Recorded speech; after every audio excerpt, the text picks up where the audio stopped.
處女座，我睇到嚟緊呢一周 Divine 俾你嘅 suggestion 就係希望你能夠克服自己嘅心魔。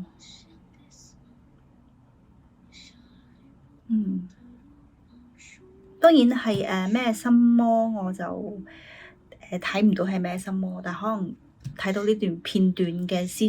處女座，你會知道自己係需要克服啲乜嘢心魔咯。因為我睇到其實係Divine 係知道，可能嚟緊呢一週或者最近呢段時間嘅處女座，你需要面對嘅事情係唔係一啲咁容易解決嘅問題啦。而我感覺到係因為你嘅心魔係會更加令你困咗喺你需要面對嘅事情或者困難裏邊咯。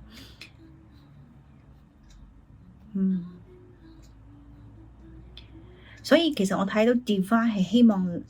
處女座你能夠克服到你呢個心魔，去面對你最近需要面對嘅問題。而因為我睇到就係如果你能夠克服你自己嘅心魔嘅時候，其實反而你會更加去平復到自己嘅情緒，平復到自己內在嘅能量 balance 到你自己嘅內在嘅能量。因為同時間我亦都睇到就係Divine 俾你嘅 suggestion 就係如果你想啲事情係向住